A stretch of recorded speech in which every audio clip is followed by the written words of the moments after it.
Adventure is waiting. And if you want it, you just need to go for it. I've never done something like this. It's like National Geographic, but then in real life. I was shaking all over the place. That I would never forget. It's a memory for life. And that's probably why we write. To decipher the unknown between dust and minds. Agus, Nice, thank you. take 10. Should I start? My name is Nikki van der Spek and I'm from the Netherlands. My name is Vasco Santos. I'm from Portugal. My name is Agustin. I come from southwest Spain. My friends of BMW called me if I was interested to do this project. The first reaction I got, why me? I never met the guys before, August and Vasco, so they're new for me. I think Vasco is the more serious guy. What was the second question? Sorry. And August with a little bit more funny background. Too much personality, or whatever it is. So I have a good feeling about it. As soon as I heard on which model we're gonna ride, the new BMW R 1300 GSA, I was like, oh wow. I mean, it's very big. It's like a rock. Yeah. This bike is packed with features that we are going to use. The big fuel tank, Cruise control, the cases. radar. You can do everything with this bike. Push it to the limits. We are going to be the first ones to ride the first 3 units. For me, it's really, really exciting. The bike is huge. It's even a bit scary when we look at it. Our main task is to bring the trophies to the International GS Trophy in Namibia, where the best GS riders from around the world compete for the ultimate challenge. It's all about team spirit and riding together. So what will be the GS trophy without the trophy? So it's quite a big responsibility to get there. Hopefully in one piece. My task of this trip will be being the leader of the pack. So I created the routes. The route will start at the BMW Motorrad Days. Bye bye, Nikki, Agus, Vasco. So I will lead the guys to Morocco, where we will go into Botswana and Namibia. Then my partner in crime, Warren, will do the rest of the tour. We are going to ride without clutch. Wow.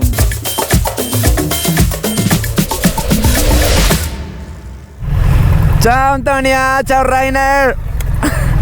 My first thoughts were, Oh, this is going to be a bigger one, like much bigger than everything I've ever done. It's gonna be a hard time, long days. and enjoy as much as you can. So we already left Germany, crossed Austria, Switzerland, Liechtenstein, Italy. We are in France now. Tomorrow, if we are lucky, we will be reaching Andorra and Spain the day after.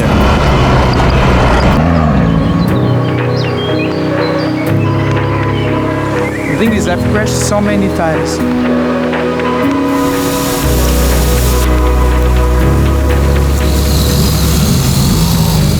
I was gonna take a selfie.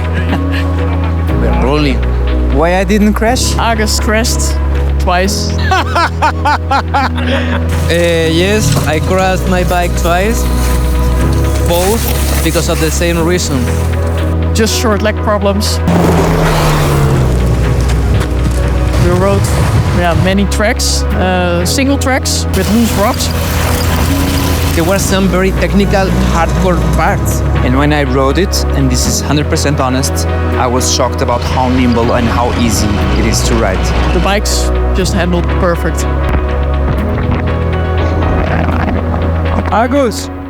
Is Vasco listening right now? No? Okay. He's going nuts.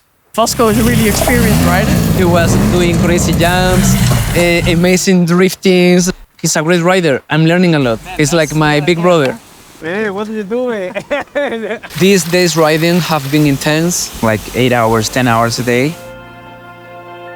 In future, I'm not going to remember how tired I was.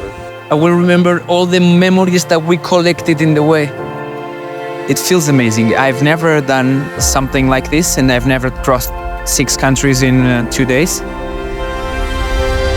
Pyrenees are so beautiful, and if you make a turn, the landscape is changing. The horses in the way, the cows, the water flowing.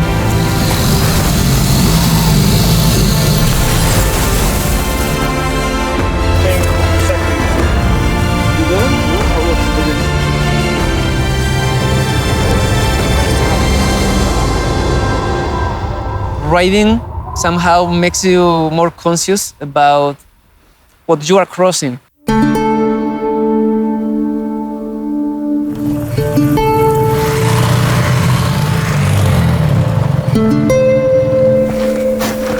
Spain. It was hot and we had like almost 40 degrees. We had a cooling vest. It's not leaking. And we just bought a few bottles of water and throw it over us and over each other, because if it keeps wet, then it's quite okay. Something that I realized in this trip is that the heat is not the problem. The problem is not drinking enough water. So we also remember each other. Vasco was all the time saying me, man, you're not drinking, you're not drinking, you're not drinking. Make sure everyone drink at least 5-6 liters a day.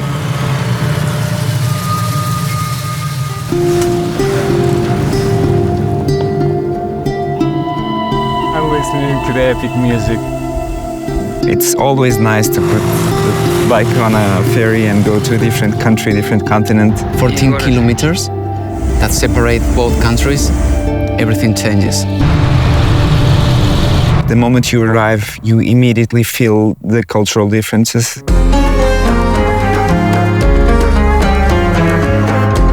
The Moroccan people are so nice. I really have this place in my heart. Every time we stop, they offer you tea.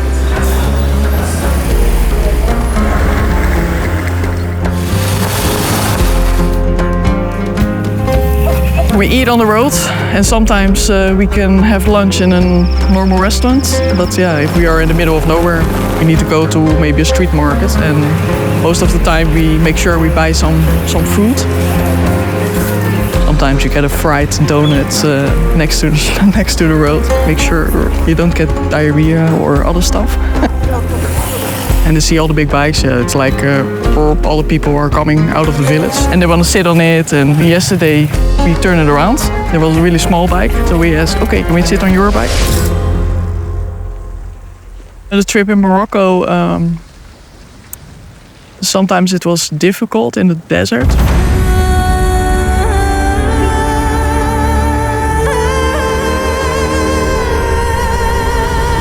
Roads are much more bumpier. Potholes with tarmac in between. So I really appreciate that the suspension is that soft.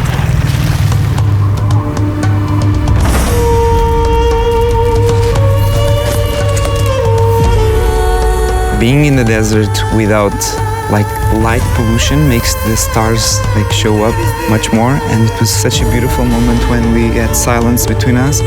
We're just looking up And enjoying like the emptiness, the silence. The Europe trip and the North African trip is over. It has been really fun. We will have memories for our lives forever. So let's see what we will find on the way. See you in Botswana. See you in Botswana, guys.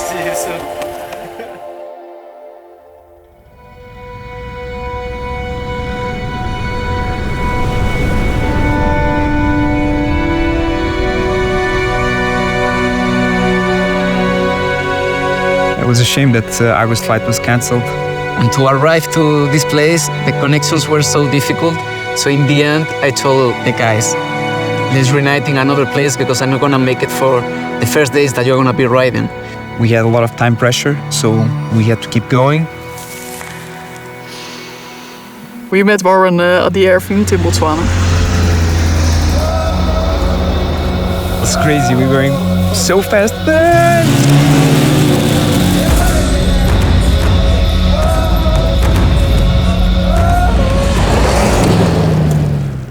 And they just blasted right past me. Let's crank it up a bit, guys. Botswana is adventure bike heaven.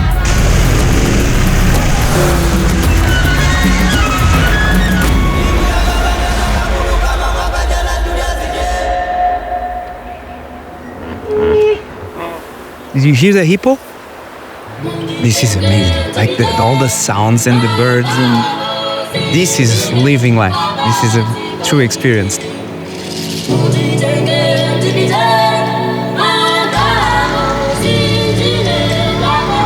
Doesn't matter how many documentaries you see, like the smell, the animals, like everything is so It's in a scale that is hard to explain, hard to tell with words. It's like you feel a lot of things that are hard to explain. I can't believe how beautiful this place is.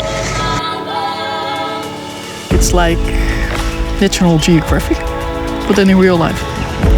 Every hour in my head, I'm like, I'm so happy to be here. I'm so happy to experience this wildlife and to see these animals like happy and healthy, but here. Be careful, guys.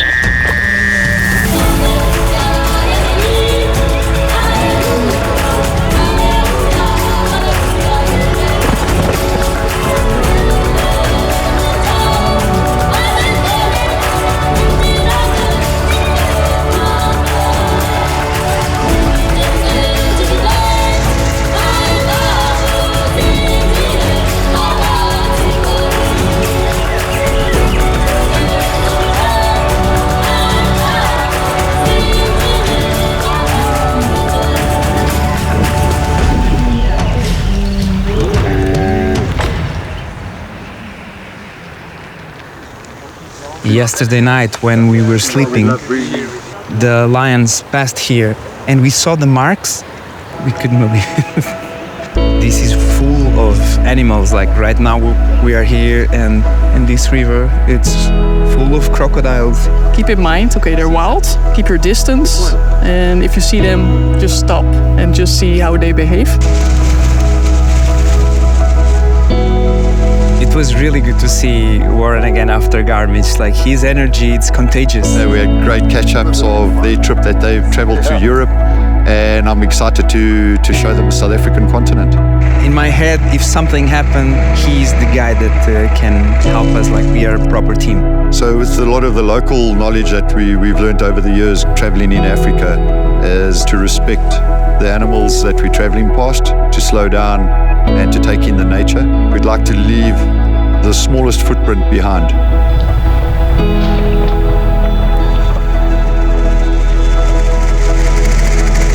Wow, the difference between these routes and the previous routes, it's a world of difference. In Europe, you can go from A to B in a certain time, but here you never know how long it will take. I even crashed today.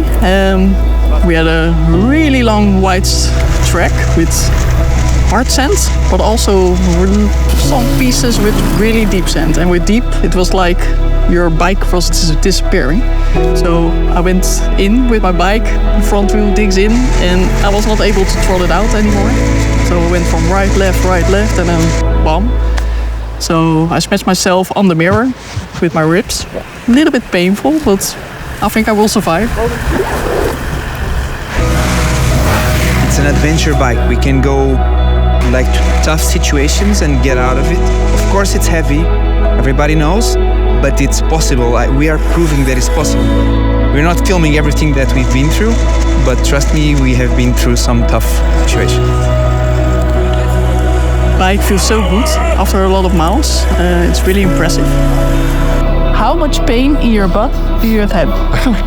No one has pain in his ass. For now, we are a little bit behind schedule. So let's see in a couple of days that are coming if we can catch up and be there on time. The place that I chose to reunite with them was very special. It's the kind of places that I like to sleep in. So I sent them a location. They came and we began to ride again. We met at this place called the Farmhouse in Namibia, like a tree house in the rocks, which was quite amazing, something spectacular to see. Hey guys, you made it! It was a perfect setting for August.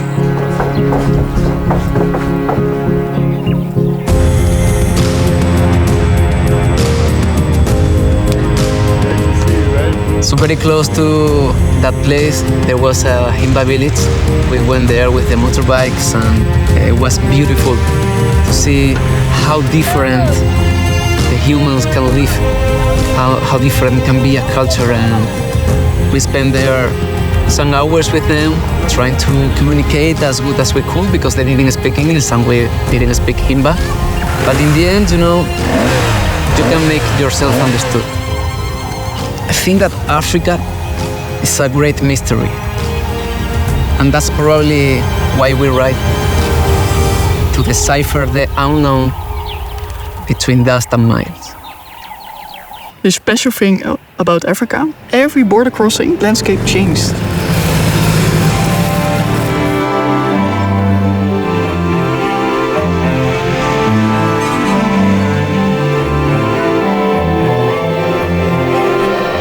Encountering animals in the wild, it's so crazy.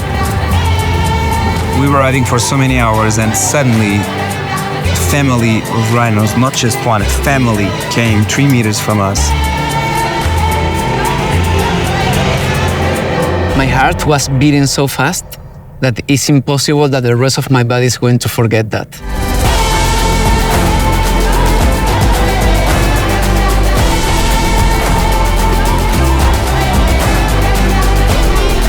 I was shaking all over the place. That I would never forget. It's a memory for life. That when I become an old man and I look back at my younghood, that one will be one of my memories, riding with a rhino.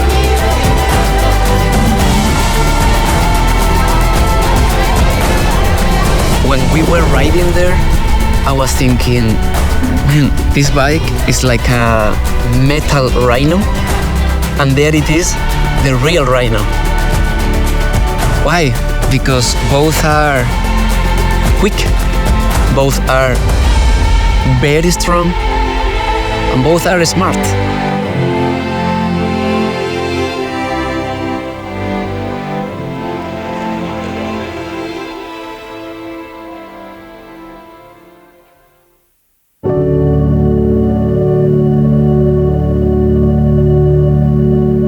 I became very sensitive about illegal hunters and poaching. It was a reality that I didn't know that was so big. That the guys come and they kill the rhino for the horns or the elephants for their tusks. If I could get involved more with anti-poaching groups, I would love it, to help preserve what we've got here, to show our grandkids one day and let them see that, show their kids. I would love them to have the opportunity to come to Africa and other parts of the world and visit the life as it always was. If we don't look after it now, it won't be there for them. And I think it's our responsibility at this time to take the steps and look after what's out there for us.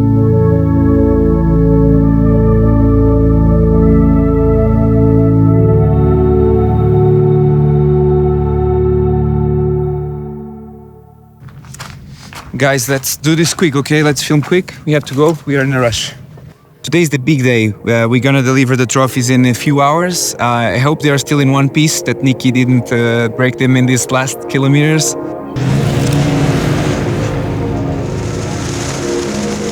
During this trip, I really fell in love with the bike. For long trips like this, I think the GSA is one of the best bikes. Or it is the best bike. This bike corrects your riding a lot. So when I come back to other bikes, you need to pay more attention because this one does a lot for you. I'm gonna miss this bike a lot because there are not many bikes as comfortable as this, and trust me, I test a lot of bikes. Prior to the trip, I bit the bullet, pre-ordered myself an adventure, not knowing what the bike is about, how it handles, what the weight feels like. It looks like a massive machine. But after spending 2.5 weeks on this amazing motorcycle, I can confirm I made the right decision. In the beginning, it was a piece of metal. After the trip, it's like a box full of memories.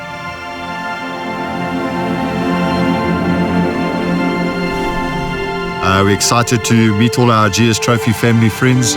You know, it's a family that we've become accustomed to know over the years, and excited to see everybody. Here they are. Let's welcome Agus, Nikki, Vasco, and Warren.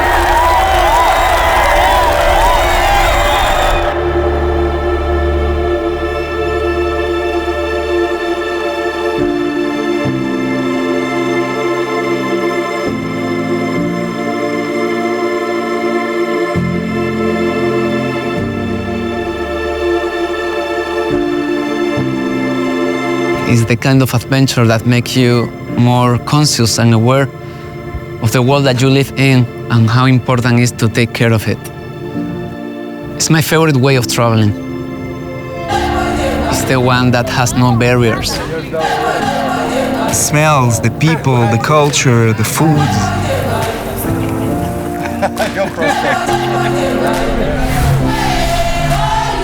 You are not separated, you are inside of it. That's gonna stay forever. It's not that difficult to be happy. Every kid that you meet here in the streets reminds you that. You can see it.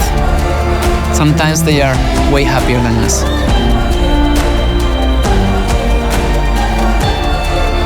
We need to learn. I think that's why we travel, to learn.